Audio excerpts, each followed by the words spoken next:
Howdy doody everybody, my name is KevGuuey and welcome back to SeaBed.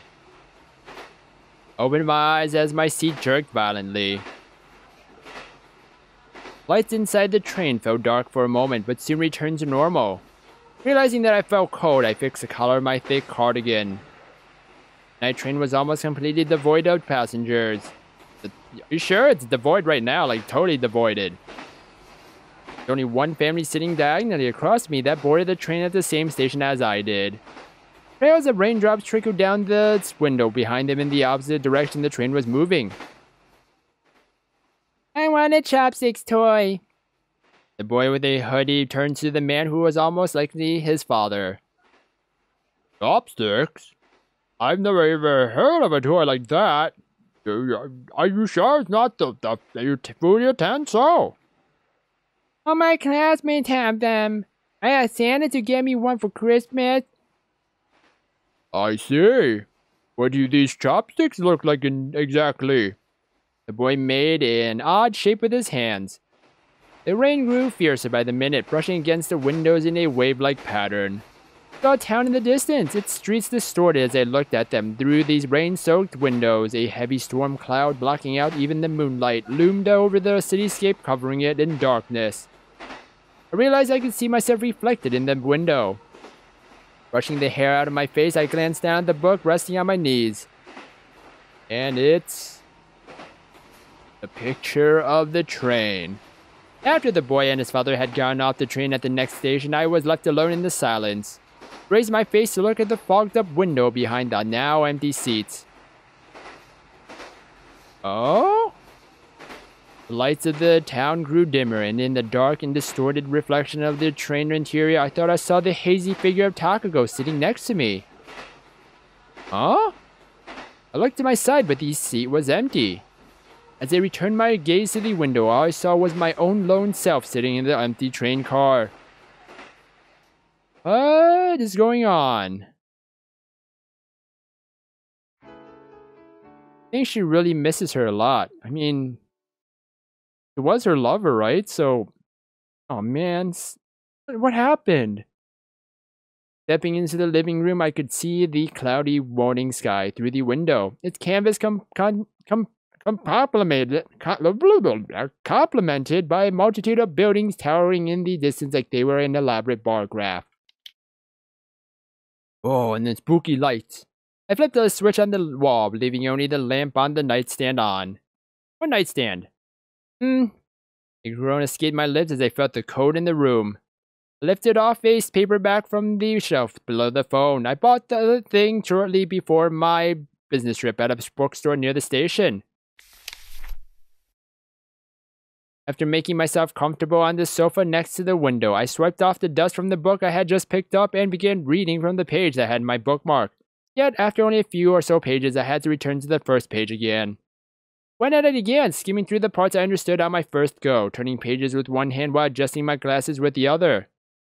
The somewhat lucid metallic part of my working, reading computer glasses turned out with a low creak. Washing machine I turned on before coming to the room let out a loud beep just as I was about halfway done with the book. I closed the book and went to pick up my laundry. The orange hue of the morning sky entered my vision through the window as I rose from the sofa. Wait, what? By the time I finished saying the last of my clothes, the white shirt of my work outfit, the sun that was only slightly peeking from the horizon when I started had risen high into the sky. Wait, so it's her? She's a night shift? Oh. A stray gust of wind drifted in through the window, making my laundry flutter like the many legs of some octopus-like being. As I gave Takako's shirt on the hanger a few pats, my hand hit something hard around the vicinity of the breast pocket. Oh, why is she hanging Takako's shirt? What? I slid my fingers into it and pulled out a wet business card. I turned it over, but the name was too washed out to read. In the end, I returned to my room and flipped the thing into the trash can. What? Why? Inhaling a lungful of air, I glanced at the paperback, still resting on the sofa, and then the fridge. before my gaze finally settled on the calendar hanging on the wall. An illustration of an autumn landscape decorated its current page, right below the name of the month. More specifically, it displayed a post-harvest field split apart by a long road in the middle. The road itself was flanked by trees on both sides, their fallen leaves covering the ground with spots of orange and yellow. The hands of the wall clock next to the calendar completely overlapped. I rubbed my right shoulder with my left hand and continued to the kitchen. For breakfast, I whipped up some scrambled eggs with salad. Once I had finished eating it, I began cleaning my apartment. First, I separated the boxes in the corridor into things I should keep, things I should throw away, and things I should send to Takako's family. I brushed the dust off one of the boxes I decided to send. I grabbed the magic marker from the living room and popped off its cap. Looking carefully at a postcard I took from the bundle near the phone, I wrote the address of her house on the front of the box and mine on the back. What the... Okay, hold on a second. You're writing the names of stuff with a magic marker that what? Magic marker doesn't show up. Magic marker. That's why it's magic marker. What? Huh? I don't understand. What? You gonna have some black light or something to show it or something? Like, what are you gonna do to make it show up? Like, here you go, delivery man. Please send it to this address because, yeah, it's like, ma'am, you didn't write no address. I did. It's right there. See, magic marker. And then the person would just give a look. No, just a look. Silence. Before taping the box shut, I slipped in a letter I wrote for her family. It was an apology for being so late to send it. As I finished packing, I returned to the living room and phoned the delivery service, booking them for the earliest possible time. Okay, first of all, I don't understand it at the moment. I mean, no, I'm trying to understand it, that's the thing. Do her parents see it as her fault that their daughter disappeared, or like, what's going on? Like, how are they feeling towards this? Or, is there anger towards Sachiko? After placing the phone back to its place, I turned around and noticed the boxes all separated into categories of what should be left here and what should be sent away. Not a single box had been marked to be thrown away. Things I couldn't figure out uses for I instantly discarded, while the rest went back into their boxes. By the end of it, I didn't have enough items to fill even a single box. I picked up the scissors and started taping from the floor. Who there? Who dat? Is this everything? Yes, thank you very much.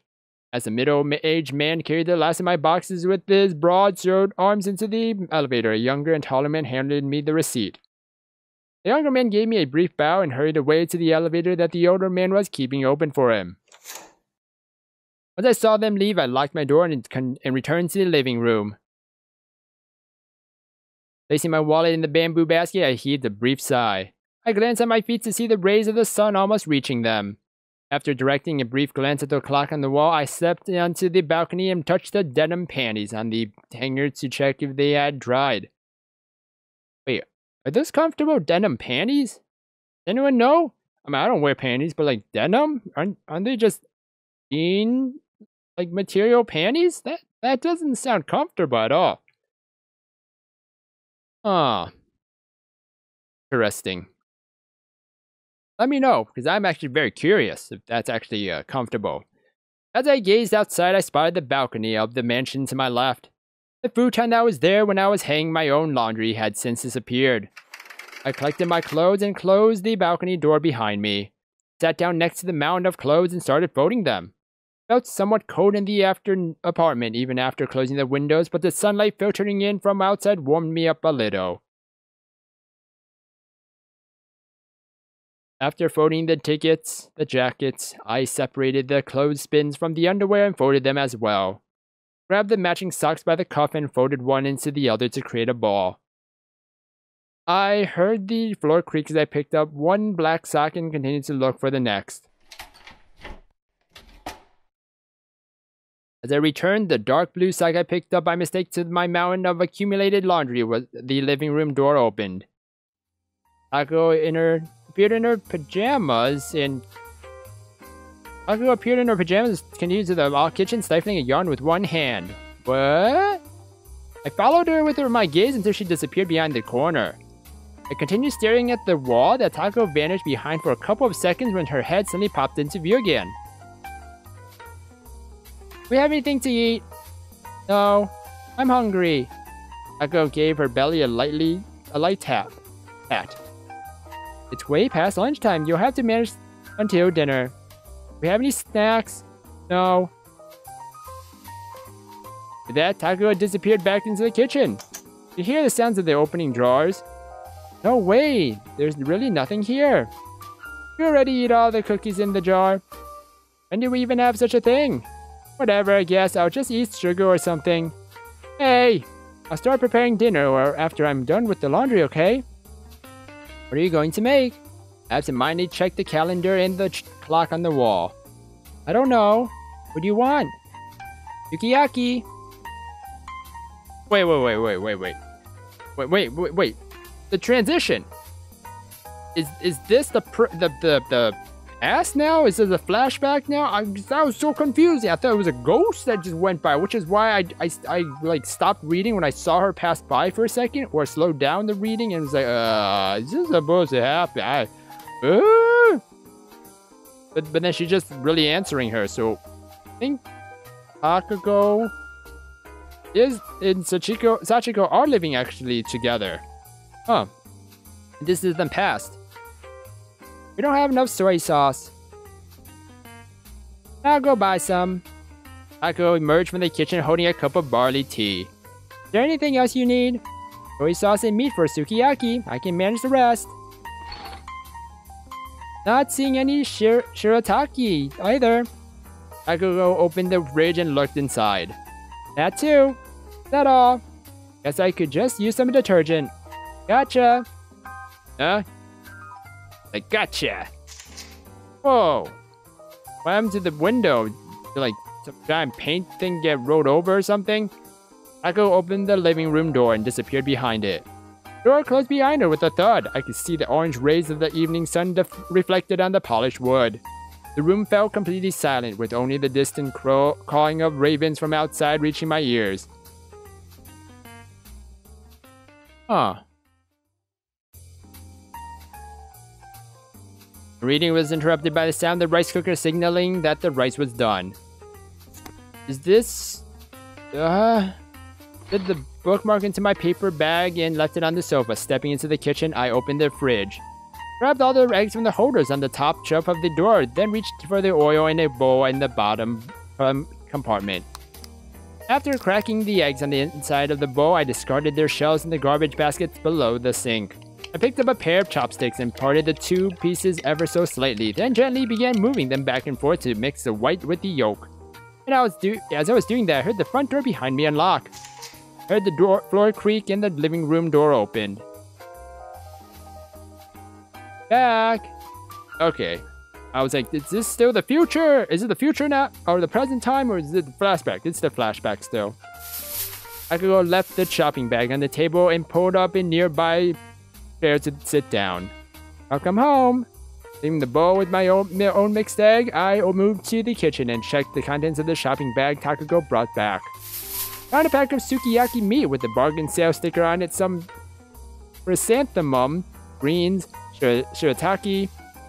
What about the soy sauce? Should be at the bottom. I found it under the shirataki bag. I thanked her and she responded by raising her arm. Once I got out everything I needed from the bag, I brought them to the kitchen. Left the frying pan on the stove. Turned its knob 3 times and the flame lit up, then drained the oil from the frying pan with a kitchen towel as I heated it up. There is a beep followed by the sound of the TV. As the probability of rain remains high, we recommended taking an umbrella in the event of going out. It was a weather forecast. They said it's gonna rain tomorrow. Huh? I reached out to the bottle of Mentsuyu on the cabinet and dripped a few drops of it into my egg bowl before stirring the mixture with my chopsticks again. Once I was finished with that, I spilled about half of what was in the bowl into the frying pan. A sharp sizzling sound followed. I rotated the frying pan so the beaten eggs would cover its entire surface, then popped the bubbles that would appear on it with my chopsticks. A delicious smell began to fill the entire kitchen. They're making omelets? I could hear the sound of changing TV channels from the living room. Are you frying eggs over there? Takako momentarily stopped fiddling with the remote control. Yes. The eggs in the frying pan started to congeal. I folded the whole thing in half with my chopsticks. Drained the oil from the newly opened area with a kitchen towel after moving the folded egg to it, draining the other half as well. Finally, I unfolded the egg and spilled the rest of the bowl's contents on it. Smells like we're having a feast tonight. So they are making omelets. You're about the only one who gets as excited over a sukiyaki and a fried egg. I love fried eggs. Me too. As the egg began to harden, I folded it again, while also making some minor adjustments to its shape with my spatula. I'm pretty sure this is a dream though. Oh yeah? Yeah. I see. Why? Well, I don't care as long as I get my food.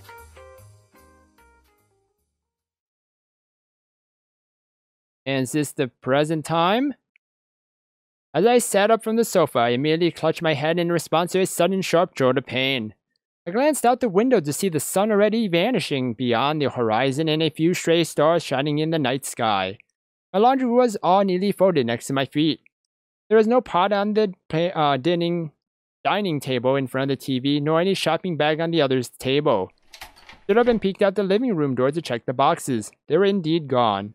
I closed the door again, then turned around and stuffed my dried clothes into the designated drawers before getting ready to make my second dinner tonight.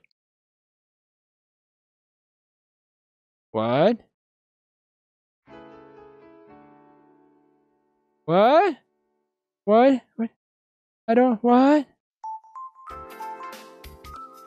What? Oh. I don't get it. Is that present time? Was she just hallucinating it all? Or was... Is it actually an actual flashback? I don't get it. Oh. Close the window behind my desk to keep the autumn cold out. Like, is this the present time now, or is this the past? Upon returning to my desk and glancing at all the documents littering it, I tapped the middle finger of my right hand against the desk surface a number of times. Read through a document and signed it with a pen from the pouch to my right. There was a field for the date next to mine. I looked away from the papers to the wall behind the rest of office desks. Next to it were a round clock and a whiteboard listing our schedules. It contained our names, whereabouts, the times we'd be leaving the office, and other information. The names listed included Mizuno Sachiko, Oida Fumi, Unakai Takahito, and Sawatari Annalise. Above Mizuno Sachiko, there was an empty space with traces of Takako's name on it. Fumi, can I get your review on this? I added the date on the whiteboard to the document. I'm a bit busy right now. Unakai handed a memory stick and a bundle of freshly printed files to Fumi. Fumi took out a color sample from her desk. What is it? Poster for the festival firework. I see. I'll give it a little later look. Just leave it here.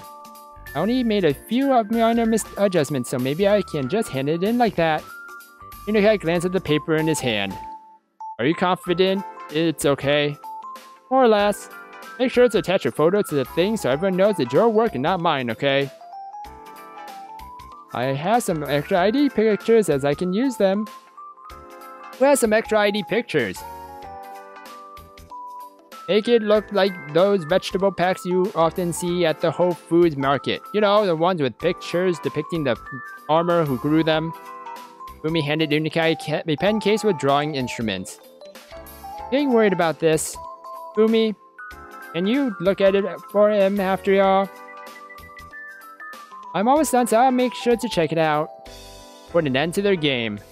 Unakai gave Fumi's desk, covered in plush toys and textbooks, a quick glance and placed the paper there. Hey, don't put it on my plushies! Fumi lifted the paper off the top of a little round sheet and put it into a plastic case that served as a scaffold for a pile of textbooks on her desk. I could see Takako's barren desk beyond it. There was only an empty glass bottle on it, aside from a few papers intended for the new employee taking over her job. Oh, so this is the present time. A bell similar to that of schools reverberated in the room. I'll go outside. Mikai left the office, opened a file, and after picking out a few colored pictures from it, slipped them into a brown envelope alongside the documents I had signed. Fumi stood up as I was jotting down the zip code, seemingly having finished her job early. Did you bring your lunch today? I'm sorry, I couldn't wake up early this morning. I see. I'll drop by a convenience store on my way back. Would you like something? No, I'm good. I see. Opened the bottom drawer, stuffed the envelope inside, then locked it. I pulled out my envelope from my handbag, resting next to the drawer, and stood up. I'll be off then. Later. I dressed Fumi as she was on her way to the kitchen. Wait, so who's leaving? Oh, I left. Bell fixed to the corner of the cafe's door gave off a chime. I sat down at the counter and ordered a 1-coin lunch. 1-coin lunch? Holy moly! I don't know what that means, but it's like a penny coin? Penny lunch? As I absentmindedly observed the steward in a black and white suit prepare a coffee, someone rose from their seat at the back of the restaurant and stood behind me. Sachi. Oh, hello. Turned around, see Narasaki raising her hand in greeting. You are here? I was waving at you when you came in. I didn't notice at all. So I've seen. I was starting to wonder if this was some elaborate game on your part. I'm not into things like that. Narasaki placed a saucer with her coffee on the counter and sat down next to me. We will find out what they ordered, guys, in the next episode of SeaBed. Oh man, it's getting out of hand, guys. It literally is kind of getting out of hand. It's Sachiko hallucinating Takako like this. He really misses her, and that stresses her out so much about where she could be. Oh man, that's so depressing and so sad. But then it's also hard to tell like where the transition's happening, where like it transitions from the flashbacks or to present time and stuff like that. It's really hard to tell. And also the fact that the names talking at the bottom, like it's very hard to tell which names are talking sometimes between two people, stuff like that. That's what I've been having a hard time like trying to figure it out. But I hope you guys actually figured that out, and I'm just a dum-dum, about it. So I hope you guys enjoyed this episode. If you guys did, then please slime that like button and subscribe down below for more awesome videos. Thank you everybody for watching this episode, and you will hear me in the next one. Bye!